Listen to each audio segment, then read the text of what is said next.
Ama namin, salamat sa araw na ito dahil kami binigyan mo na naman ng pahiram na buhay. Salamat sa lakas at salamat sa kalayaan na sumamba sa inyo. Panginoon, patawarin niyo po kami sa mga kasalanan namin, papaglinawin niyo po ang aming isip, patalinuhin niyo kami para maintindihan namin ang mensahe ninyo at ito maipamuhay namin. Ang buhay namin mas gumanda, mabigyan ng tingkad ng kulay, ng ligaya, ng kabanalan dahil sa mga pagtuturo ninyo. Akayin niyo po kami, kayo po ang mangaral, gamitin niyo ang lingkod niyo na kasangkapan, subalit tinig niyo ang nais naming marinig. At sa inyong pangungusap, pagtuturo sa amin, magpalaya kayo, Panginoon. Empower your people. Strengthen us, enlighten us, teach us, instruct us. In the name of Jesus, your Son, our Lord, our Savior, our Healer, we pray with thanksgiving. Amen. Insecurity is one of the gravest emotional and spiritual illnesses of people. At pag ang tao insecure, maraming ginagawang mali. Maraming mga discarding lalo lang nagpapalala sa kalagayan. Luke 12:13 to 15. A man in a crowd said to Jesus, "Teacher, tell my brother to give me my share of what our father left us when he died." Jesus answered, "Who gave me the right to settle arguments between you and your brother?" Then he said to the crowd, "Don't be greedy. Owning a lot of things won't make your life safe." Habang ang Panginoon ay nagpapagaling ng mga may sakit, nagtuturo ng daan patungo sa kaharian ng Diyos, meron namang biglang lumapit at iba naman ang request sa kanya.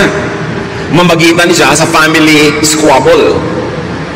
Nagkakagalit ang dalawang magkapatid o ang magkakapatid tungkol sa mana nila sa kanilang yumaong magulang.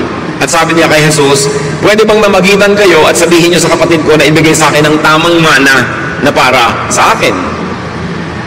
At sabi naman ng Panginoon, sino naman ang nagsabing dapat akong maging hukom sa mga kaso ninyo ng mga ganyan? Bakit kailangan niya ako isangkot?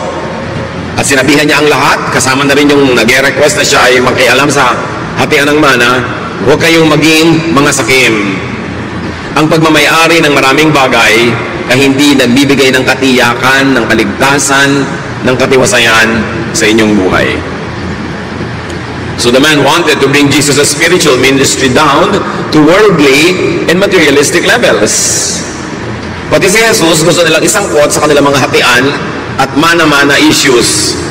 Alam nyo, kahit ngayon mga kapatid, merong mga taga-church, lalapit sa pastor para tulungan silang mangolekta ng mga pautang.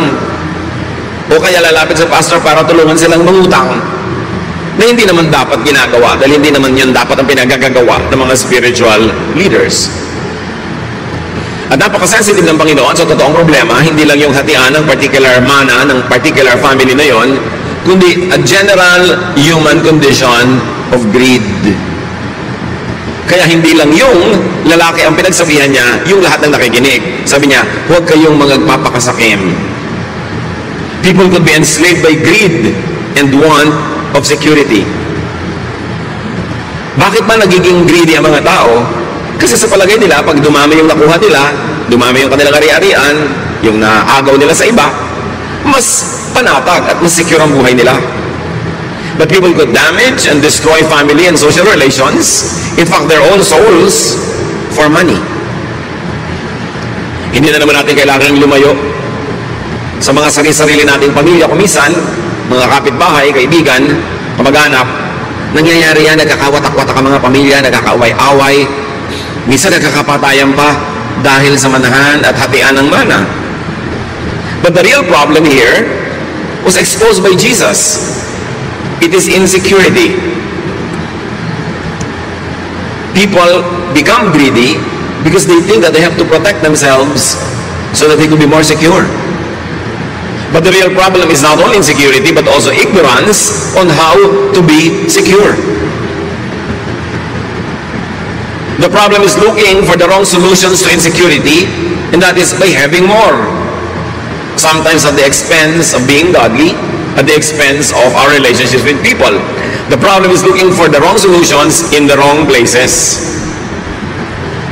So the bigger problem of humanity is mistaken definition of what security and what wealth means. How do you define security? May mga magulang ang i-define nila na security para sa mga anak nila, kailangan ang mapangasawa mo mayaman. Kailangan may magandang trabaho o may magandang negosyo. Never mind kung hindi naman mahal. Never mind kung pangit pala ugali ng pinakasalan. Financial security lang ang iniisip. Hindi kasali yung emotional security, hindi kasali yung spiritual security. At iba ko minsan, madalas pa nga, ang konsepto ng tao kung anong ibig sabihin na maging mayaman. 99% yaman lang sa pera ang itinuturing na kayamanan. Because people could be so physical, people could be so materialistic. Luke 12:16-17. So Jesus told them this story. So may kadugtong agad na kwento ang Panginoon para ipakita ang point niya na hindi lang pera-pera ang buhay. A rich man's farm produced a big crop. And he said to himself, what can I do? I don't have a place large enough to store everything. Ang problema ko minsan ng mga nagbubukid, magsasaka, maging big-time farmers, landowners, madalas, konti lang ang ani. Problema yon. Ito namang taong ito, dumami yung ani, sa palagay niyo na wala ang problema, nagkaroon ng bagong problema. Kanya, saan ko kaya itatago, i-imbak itong napakarami kong ani? Saan ko ito ilalagay? When the man had a lot of harvest, he should have been secure at that point. But another problem and another need emerged. Storage. How to secure the grain, how to secure the wealth. Luke 12:18. Later he said, now I know what I'll do. I'll tear down my barns and build bigger ones where I can store all my grain and other goods. Nagkaroon siya ng ideya. Paano lulutasin ang problema? Wawasakin niya yung maliit niyang kamalig o storehouse at magpapatayo siya ng mas malaki kung saan niya ilalagay yung kanyang maraming ani. But you know what construction is? It is stressful. Subukan niyo magpagawa kahit ano. Stressful yan. Nagkakaproblema ka sa manggagawa. Kung may contractor ka, madalas magkakaproblema ka rin sa kanya. O nagkakaproblema siya sa iyo. May problema ka sa supplier, may problema ka sa lahat ng bagay. Stress. Luke 12:19. Then I'll say to myself, you have stored up enough good things to last for some years to come. Live it up. Eat, drink, and enjoy yourself. Now the man feels secure enough. Or at least, he thinks so.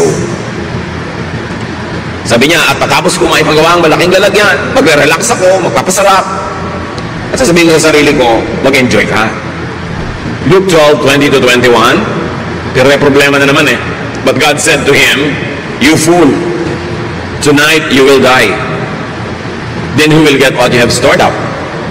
This is what happens to people who store up everything for themselves, but are poor in the sight of God. Maganda na sana ang takbo ng kwento, nakakita na siya ng solusyon, magpapalagawa siya ng malaking kamalig, isang malaking taguan ng kanyang mga bagong ani. At sabi niya, matagal-tagal din ako magre-relax kasi marami akong naipon. Pero sabi ng Panginoon, alam mo, mamamatay ka na ngayong gabi. Pabihira naman bad news, no? Mamayang gabi na talaga, hindi next week. Mamamatay ka na mamayang gabi, sino ngayon ang makikinabang ng lahat ng pinaghirapan mo? At sabi ni Jesus, ganito ang mangyayari sa lahat ng mga taong sobrang nag-iipon, sobrang nagpapayaman, pero sila ay mahirap, maralita, dukha sa panukat at sa tingin ng Diyos. Ngayon, bago tayo magkalituhan mga kapatid, maglinawan muna tayo. Ang pagpaparami ng ani, ang pagpapalaki ng mga taguan ng mga ani, ang pagpapayaman, by itself, hindi masama. Madalas nga, mabuti yun. But in this particular case, of this particular man, yung pagpapayaman niya, naging mahirap siya sa tingin ng Diyos. In other words, marami siyang ginawa na hindi dapat ginagawa ng mga Diyos na tao. Marami siyang binabayaan, marami siyang nilabag ng mga kautusan ng Diyos para lang siya yumaman. Kaya kahit yumaman siya materially, lalo siyang humirap sa tingin ng Diyos. At mabuti magkalinawan tayo mga kapatid, may mga yumayaman, pero hindi naghihirap sa tingin ng Diyos kasi sa pagpapayaman naman nila, hindi sila gumawa ng masama. Hindi sila nagpahamak, hindi sila naging sakim, hindi sila nang agaw.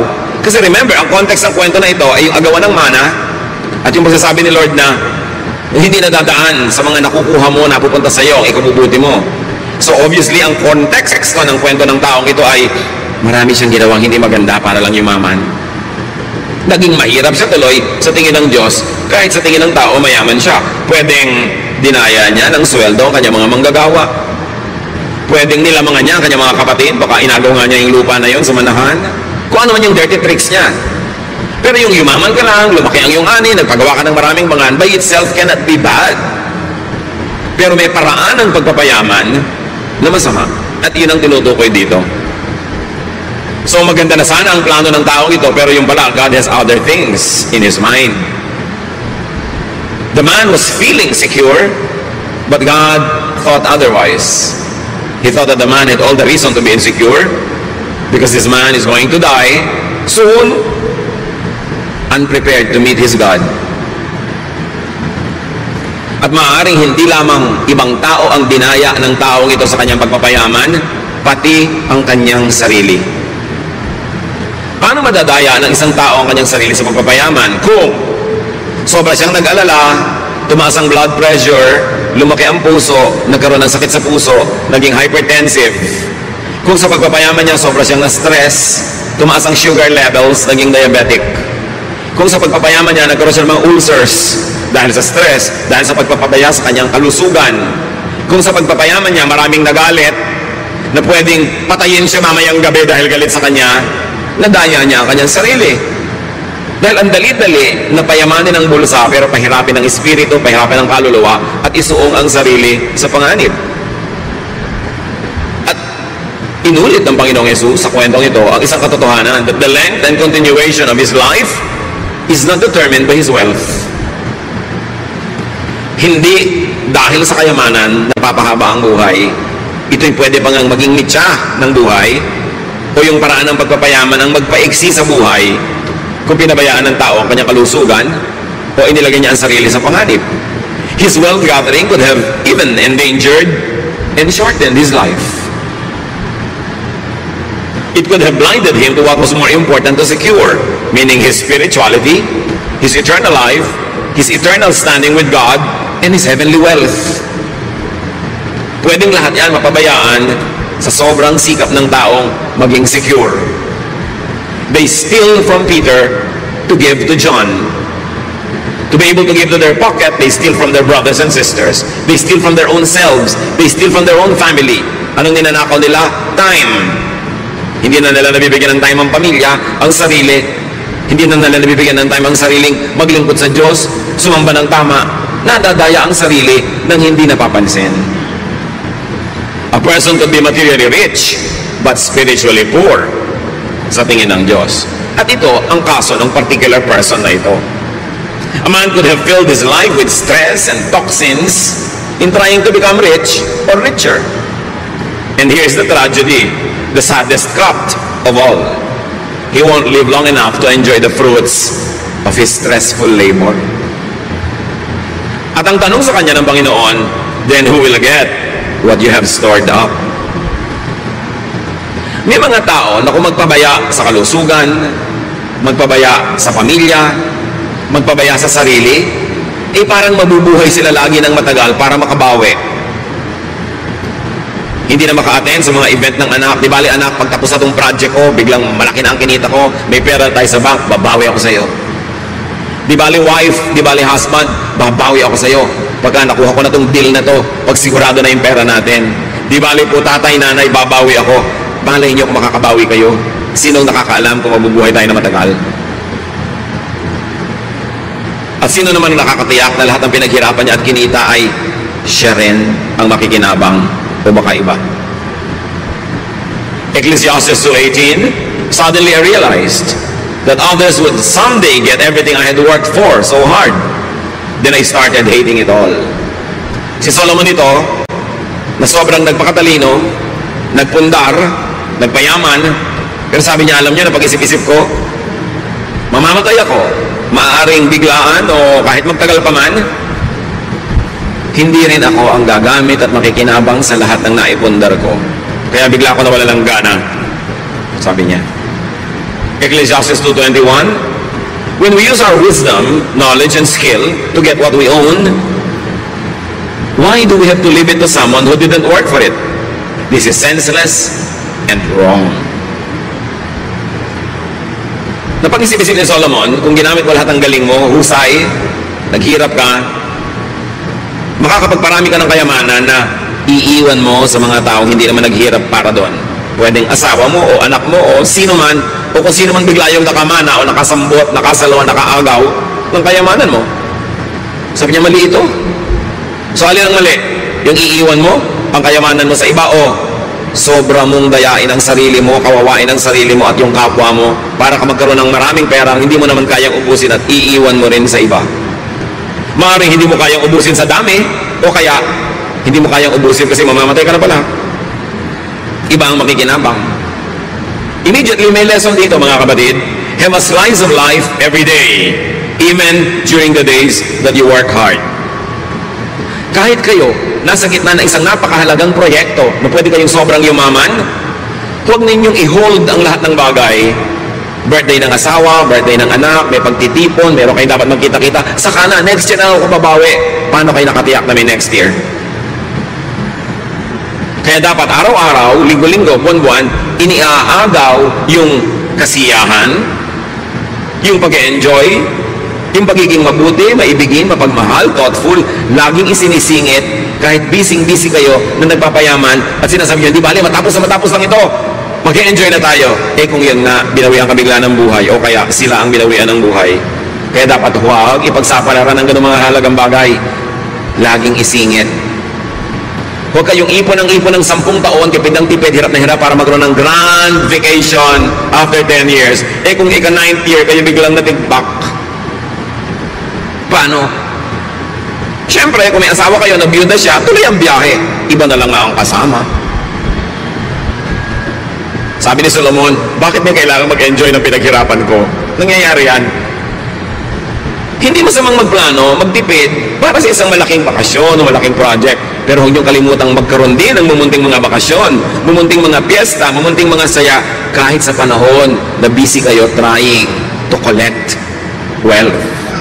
Don't put all of your pleasures and your happiness and your kindness and love on hold because you're waiting for a big day. Because it will happen, it might come, but you are not sure if you will be there to enjoy it. Kapag nakinig tayo sa mga turo ni Jesus, live by the day, nakinig tayo sa mga turo ni Solomon, huwag kayong sobrang ipon at baka mamaya, wala naman kayo para yan ma-enjoy. Ibig sabihin lang, be fair to yourself, be fair to your loved ones, be fair to your family. Don't put all of your security in what you are trying to collect, to amass. Because life could be taken back anytime. The solution to insecurity is not more wealth. Hindi ko ang yaman-yaman ng tao nagiging secure. Napapansin nyo ba habang yumayaman, mas nagiging sakim? Kasi mas lalong nai-insecure. Yun ang magaganda eh. Yung magaganda na hindi pa makontento, padagdag pa ng padagdag, patanggal ng patanggal, paretoke ng paretoke. Walang contentment ang tao. So don't ever think na pag dumami yung pera nyo, makukontento na kayo. Security is not in more wealth. Hindi sa pag-ibig sa pera at pagsamba sa pera. Ecclesiastes 5:10, if you love money and wealth, you will never be satisfied with what you have. This doesn't make sense either. Have you realized this, mga kapatid? You are never satisfied with anything that you love. Kaya pag tao yung love nyo, you are never satisfied. Laging kulang ang oras, kulang ang panahon, kulang ang pag-ibig, kulang at kulang at kulang. Kasi ang iniibig, nagiging poon. Nakaka-addict. Lalo lang nagiging kulang. So kung pera ang iibigin ng tao, hindi siya kahit kailan makokontento.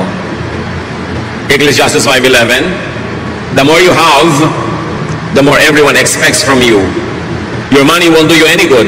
Others will just spend it for you. Tanungin niyo ang mga OFWs kung hindi yan totoo. Sabi niya, alam niyo, hindi solusyon na dumami ang pera para ka maging secure. Subukan ninyo. Sabi niya, padamihin mo ang pera mo, pagtagumpayin mo ang negosyo mo, palakihin mo ang sweldo mo, dumadami ang hihingi, dumadami ang aasa, kulang at kulang pa rin. Sige, patayin mo ang sarili mo, Magsakripisyo ka, magpakatandang dalaga ka, magpakatandang binata ka. Sige, kumita ka ng kumita. Uubusin ng mga kapatid mo, ng nanay mo, tatay mo, kung sino-sino, mga pinsan mo, ang perang kinikita mo. Sige, patayin mo sarili mo. Akala mo tama yan? You think that by earning more money, you will have more money? No. By earning more money, more people will spend it for you. Sabi ka lang, magpakatalino ka sa buhay. Hindi pagdadagdag ng pera ang solusyon sa lahat. And here, we should apply the lesson spiritually. People could self-destruct when they sacrifice health for wealth. Maraming ganyan. Inuubos ang kalusugan. They squander their health for wealth. They burn their candles at both ends. Nagkakasakit-sakit, nagkakasira-sira ang kalusugan, nakakakain ng mali o hindi nakakakain ng tama sa paghahanap ng pera, sa pagnenegosyo, sa pakikisama, sa pakikitungo, sa mga makakapagbigay ng malalaking deal. They squander their health. Okay, then they will have the wealth. Then they will have to squander all that wealth to get healthy again kasi nagkasakit na. May mga taong inuubos ang kanilang kabataan, ang kanilang lusog para magkapera. Pag nagkapera na, uubusin naman nila yun sa pagpapagamot dahil winasak na nila yung kanilang buong kalusugan. People could self-destruct when they sacrifice spirit for body. When they sacrifice peace and serenity for vexing materialism and worldliness. Bawat pag-alala, bawat takot, bawat nervyos, bawat galit, may bayad ang emosyon, may bayad ang spirito. Hindi nga lang laging nasusukat sa pera kaya hindi nakahalata. Kung pipili kayo, matiwasay na pamumuhay na hindi sobrang daming pera o ang daming pera pero ang gulo, doon na lang kayo sa matiwasay. Kasi malaki din ang bayad pag ang espiritu ay ligalig, gulo, vexed, stressed. May natural question naman ng mga tao, but how about our needs? Paano naman ang pangangailangan namin kung magre-relax na lang ba kami? What is the solution for and to insecurity? Luke 12, 22 to 23. Jesus said to his disciples, I tell you not to worry about your life. Don't worry about having something to eat or wear.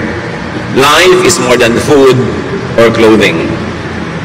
Siyempre, ito ay a poetic language, meaning exaggerated yung language. It doesn't have to be taken fully in its exaggeration. Hindi naman sinasabi ng Panginoon na huwag na kayo mag-isip kahit paano kung ang may kakainin ba kayo, may hanap buhay ba kayo, kundi huwag yun ang gawing pangunahing issue ng buhay. Hindi kailangang matabunan ng mga issue na ito yung mas mahalaga. Because life is more than just survival. Life is more than just existence.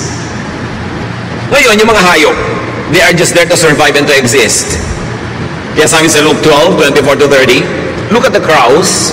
They don't plant or harvest. They don't have storehouses or barns. But God takes care of them. You are much more important than any birds. Can worry make you live longer? So ipinakita nila, tao kayo, meron kayong ibang mas mataas na layunin sa buhay. Yung mga hayop, ang layunin nila mabuhay.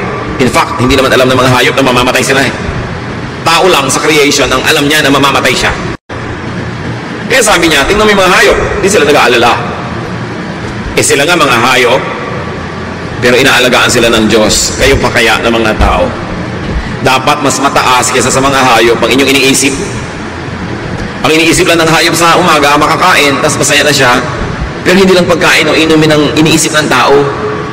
So dapat may gano'n kang gawin para masecure na yung pagkain at iniinom mo at nang meron ka naman ngayong oras para gawin yung mas mahalaga sa buhay. Kaya ang sobrang karukhaan ay kaaway ng ating espiritualidad. Kasi pag isang kahig, isang tuka,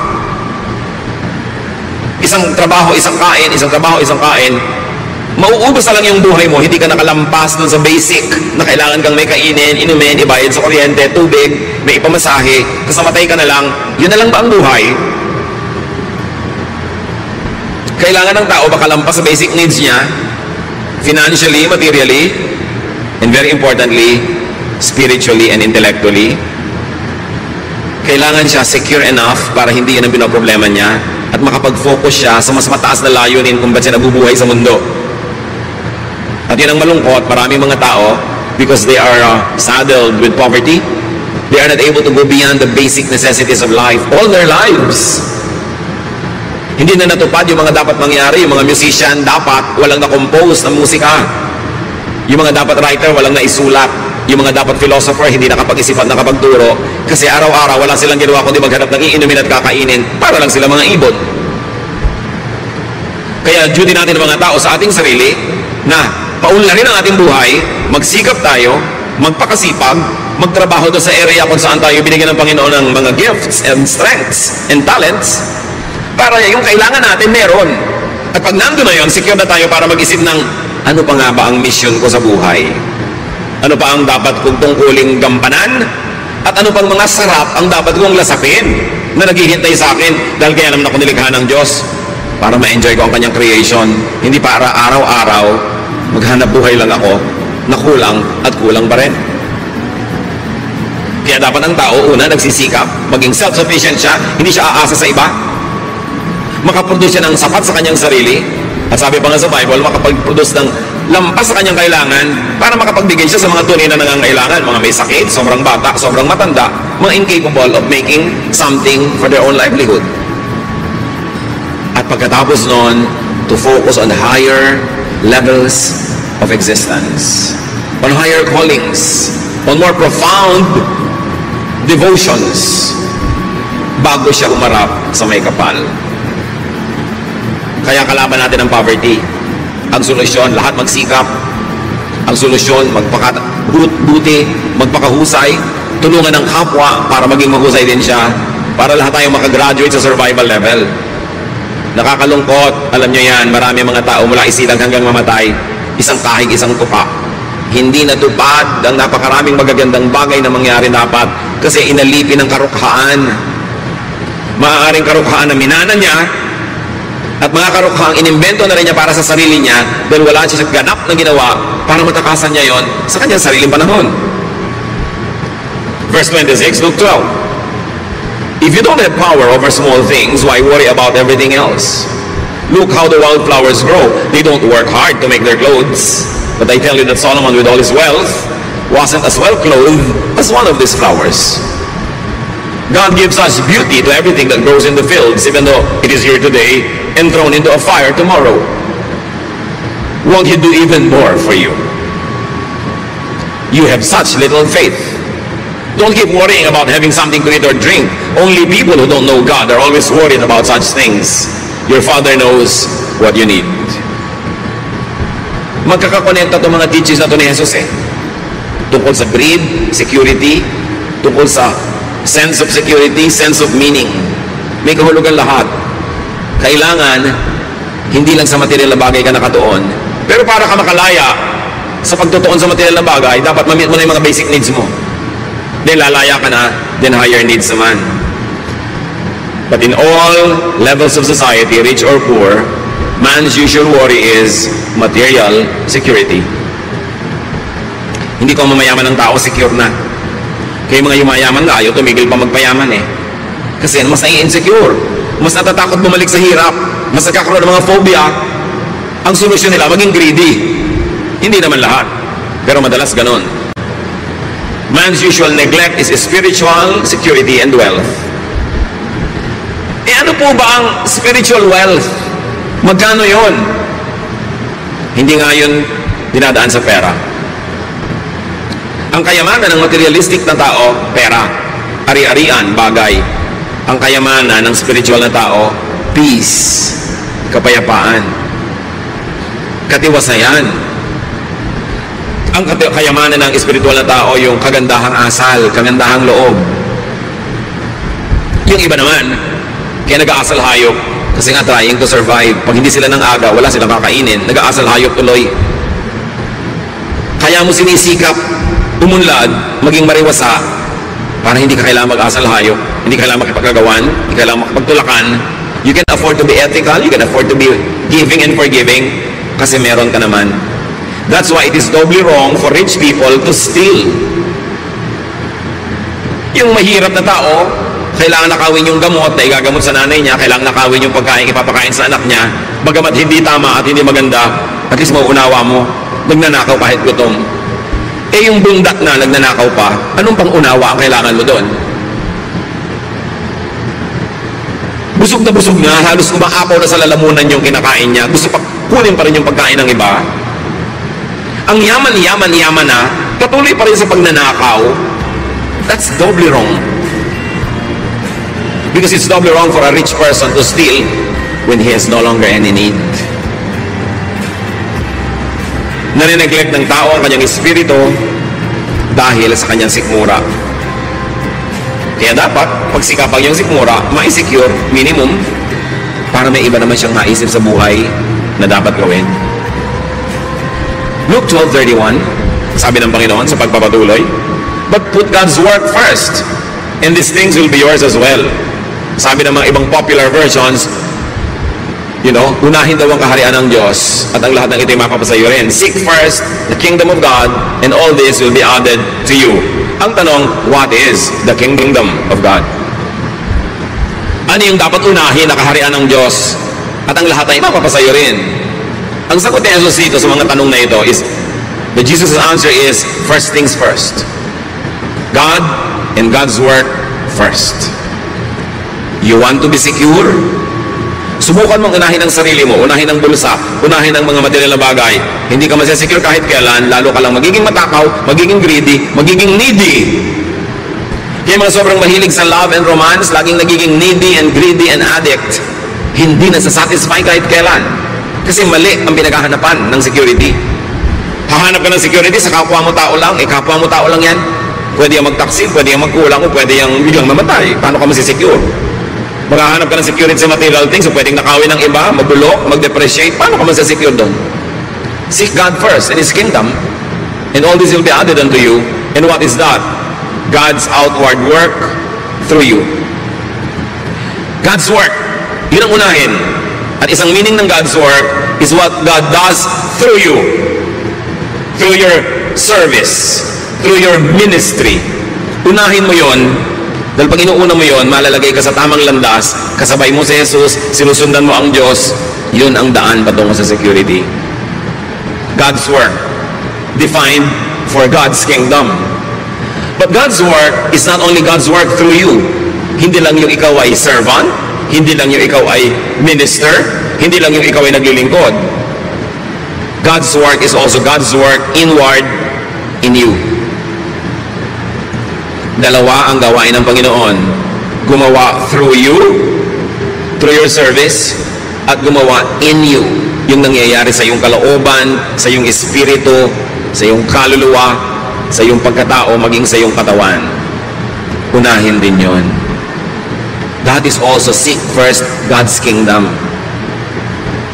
Hayaan mong ang Panginoon ang magturo sa iyo, umakay, baguhin ang ating mga masasamang ugali, pagandahin yung magaganda ng mga ugali, lalo nang pagandahin pa yung makapaghari ang Espiritu ng Diyos sa ating puso na tayo nagkakaroon ng katahimikan, kapayapaan, contentment, godliness, joy. Unahin yun.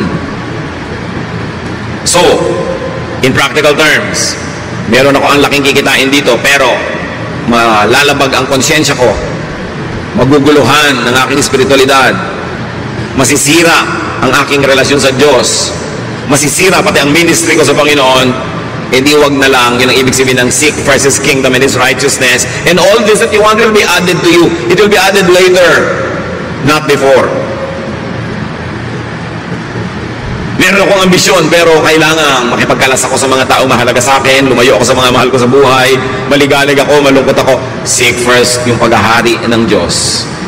Yung God's kingdom, hindi lang yun yung pupuntahan mo sa mga ulap-ulap pag namatay ka in the next life. God's kingdom is the kingdom of God inside your heart. Ang paghahari ng Diyos, hindi sa mga alapaap, kundi sa puso mo. Yun ang unahin.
kung sa maganda mong project, sa gagawin mong ambitious thing, kakailangan mong patalsikin si Jesus mula sa trono ng puso mo at iba ang iluklok mo doon dahil may project ka, unahin mo na lang ang paghahari ng Diyos sa iyo. Doon ka masasecure. Huwag kang magpapadaya na magiging secure ka sa pagpapaalis sa Diyos sa buhay mo para habulin mo yung mga gusto mo. Marami ka naman pwedeng habulin, nakasabay mo ang Diyos, tinutulungan ka pa niya, tinutulak ka pa sa paghahabol mo para ka mapabilis. Bakit ka maghahabol sa mga bagay na maglalayo sa iyo sa Diyos? Lalo ka lang may insecure. At ibalik natin sa pera yung usapan. Ba't mo na ipagbibili ang iyong kaluluwa para sa pera? What does it profit a man to gain the whole world and lose his soul to the devil? Ito ang mga bagay na nalilimot ng maraming tao ngayon. Sobrang kasing secularized sa mundo, sobrang materialistic. Basta pera na, kahit Diyos kakalimutan, kahit ang pagiging maka-Diyos, isa sa isang tabi, kahit ang kapayapaan, kahit ang kapayapaan sa pamilya, isa sa isang tabi, inuuna yung ganung uri ng security. In practical terms, marami ng mga kapatid nakakalungkot. Gusto nating unawain, pero yung may asawa dito, pupunta abroad, magpapakasal doon para maging citizen, pagkatapos sa kalibutan na yung asawa dito, nagkawindang-windang na yung buhay nila, nagkagulo-gulo. Unahin mo na lang yung paghahari ng Diyos sa iyong buhay, yung mas payapa, kahit hindi ganun kalaki ang naging oportunidad mo sa buhay, tahimik naman. Yung kasing katahimikan, kapayapaan, walang price tag, kaya kung minsan akala natin walang halaga. Ito, tandaan nyo, basta may price tag, mura yon. Kasi may price tag na may halaga. Ang mahalagang bagay yung hindi nalalagyan ng price tag. Katahimikan ng loob, kapayapaan, tiwasay na konsyensya, masayang pang-araw-araw na pamumuhay kahit simple. Dapat yun ang inuuna. Yun ang turo ng Panginoon. Luke 12:32-33. My little group of disciples, don't be afraid. Your Father wants to give you the kingdom.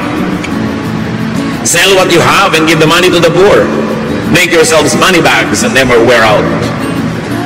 Dramatic kasi ang mga contrasts, ang mga paghahambing ng Panginoon, kaya madalas pwedeng pagkamalian ang pagbabasa. Hindi siya kontra na magkaroon ka ng pera, hindi siya kontra na yumaman ka, pero kontra siya sa pagkakaroon ng pera, pagyaman na ang kapalit ay nawawala ang paghahari sa iyo ng Diyos. Pero kung pwede mong pagsamahin sa isang masayang pagsasama, dahil hindi na masama. Sabi niya, alam niyo mga mumunti kong mga estudyante, huwag kayong kabahan, huwag kayong nervyusin, huwag kayong matakot. Gustong-gusto ng Ama sa Langit na ibigay sa inyo ang kaharian niya. Hindi niya gustong ipagkait, kakampi niyo ang Diyos. Gusto niya kayong guminhawa, gusto niya kayong subaya, pero unahin niyo yung paghahari niya. Pag binaliktad niyo, ang pinaghari niyo sa sarili niyo ay kasakiman. Ang pinaghari niyo sa sarili niyong puso ay masasamang espiritu, kasamaan, dahil gusto niyo lang magkapera, dahil yung kasi pagkakapera ay iniisip niyo magpapasaya. Yun ang kabiguan. Ang gawin ninyong mga savings, hindi lang savings ng pera, savings ng spiritual wealth. Huwag niyong kalimutan na bagamat kayo'y lupa, espiritu rin kayo. Huwag niyong itapon yung lahat ng espiritu para lang sa lupa. Nasasandali lang ang buhay dito sa mundong ito. Huwag malito. Kasi napakalakas ng tinig ng materialism. Napakalakas ng tawag ng sanlibutan na pwedeng mabingi ka doon at malimutan mo ang banayad at tahimik na patuloy na pagtawag sa iyo ng Ama. Jesus emphasizes, make deposits in the heavenly, in the permanent, in the eternal bank. Make your spirit rich first. Make your spirit rich instead kung kailangang mamili. And this is the kingdom of God inside you. Sa paggawa ng mabuti, nag-iimpo ka ng kayamanan sa langit sa kabilang buhay dahil siyempre may gantimpala yun. Pero nag-iipon ka rin ng kayamanan kahit dito pa lang. Pero sa pag-iimpok doon sa kabilang bangko na gumagawa ka ng masama sa sarili at sa kapwa, may bayad din. Kaya kung sobrang materialistic ang tao, ang tinuturuan ng Panginoon, reverse your values. Reverse the way you think. Balance your life, your focus, your preoccupation. Luke 12:33-34. Make sure your treasure is safe. Where? In heaven. where thieves cannot steal it and moths cannot destroy it. Your heart will always be there where your treasure is. So dito, pinapakita ng Panginoon, ano ba ang tunay na kayamanan? Yung hindi nananakaw ng iba. Yung hindi nabubulok at nawawala ng halaga. So ano man, ang iniisip yung ngayon mga kapatid na kayamanan, pero kung pwedeng manakaw ng iba, kung pwedeng maluma at mabulok, hindi yun kayamanan sa tingin ng Diyos. Sa tingin lang yun ng tao. At kung yun ang ating mga kayamanan at wala nang iba pa, napaka-miserable naman natin at pobre sa tingin ng Diyos. Kaya sabi ni Jesus, alam nyo, ang patabain ninyo, ang pakapalin ninyo, yung account nyo sa langit. Dahil walang pwede magnakaw doon. At yung langit mga kapatid, pwedeng dalawa. Yung pupuntahan ng tao matapos siya ay mamatay at maharap na siya sa Diyos, yun ang tinatawag nating eternal heaven. At may isa pang langit, yung dala-dala mo sa puso mo. Nandito na, ngayon na. Pag mayaman ka doon, ang kayamanan mo halimbawa, peace of mind. Sinong nanakaw nun? Ang kayamanan mo, godliness, honesty, contentment. Sinong pwede magnakaw nun? Kaya sabi, payamanin nyo yung kingdom of heaven in you and out there. Yun ang walang talo. Yun ang walang lugi. Heaven is that eternal home of the Spirit, but heaven is also the godly believer's heart. Where heaven comes down, where God reigns here and now. Gather treasures in heaven, meaning your heart. Gather treasures in the eternal heaven, meaning that place where you will go after this death. Dahil sa maiksing buhay dito sa lupa ka lang pwede mag-deposit doon. Pagkatapos ng buhay na ito, wala ka ng chance. Don't miss the golden opportunity to gather for yourselves treasures in heaven. There and here. Gather spiritual and intangible treasure that cannot be stolen. That is the solution to insecurity. Kasi ang tanong, paano ko masisecure? Lahat ng mga iniipon ko na nanakaw, naaagaw, di palitan mo kung anong iniipon mo.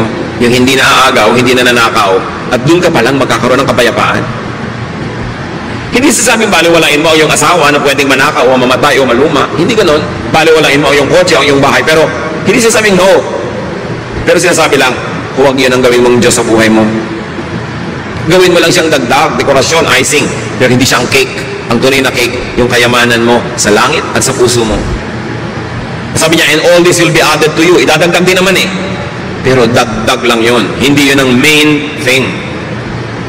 Gather intangible treasure that will not depreciate.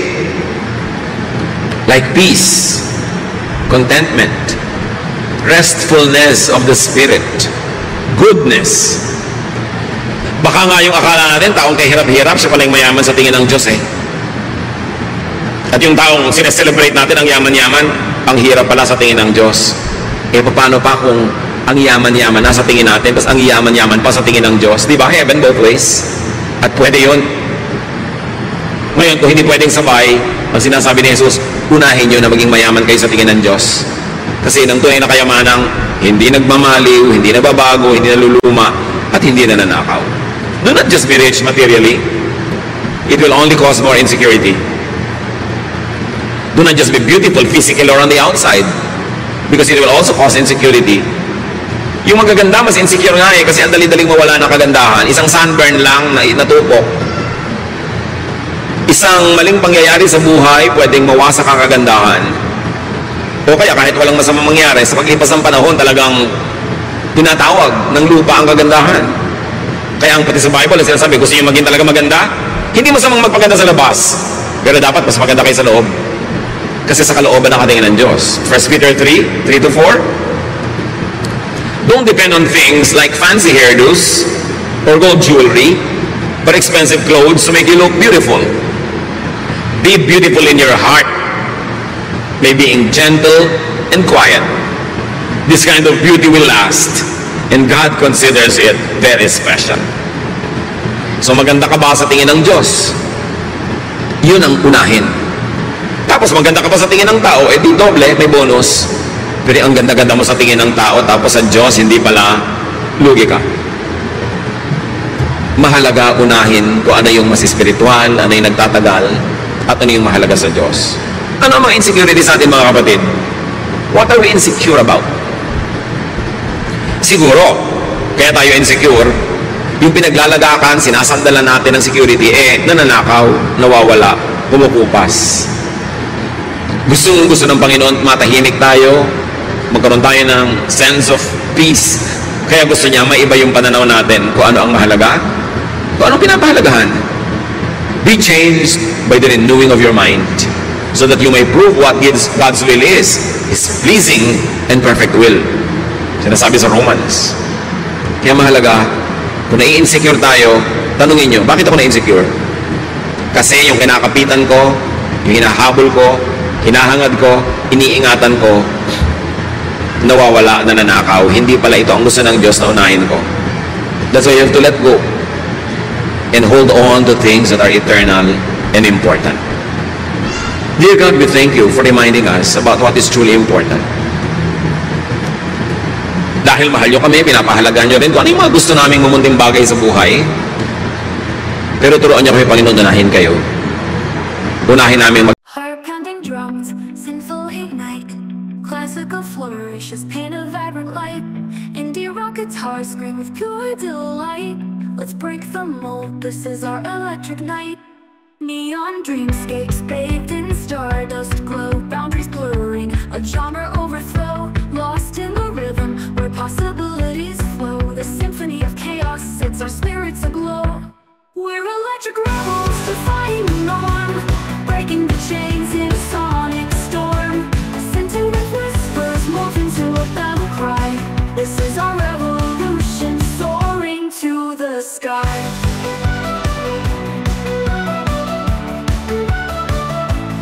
We invoke this sword, a powerful embrace. Classical flourishes pave the way with fearless grace. Indie rock anthems electrify the space. Together we rise, leaving doubt in its place. The beat pulsates, a call to unite. In this electric fire will burn ever so bright. No looking back now, the future feels so right. Fueling our passion with all our might. We're electric rebels, defying the norm.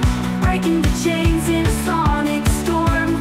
Scented with whispers, morph into a battle cry. This is our revolution, soaring to the sky.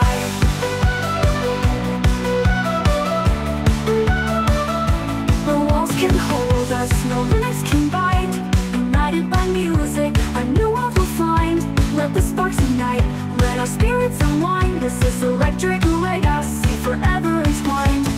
We're electric rebels, defying the norm. Breaking the chains in a sonic storm.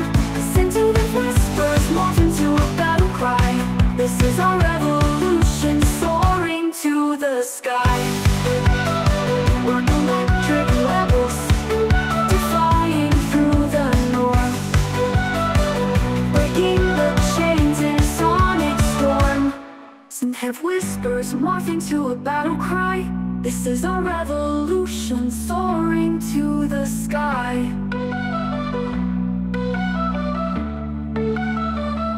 Electric dreams take flight, soaring through the night. A genre-bending anthem, forever shining bright.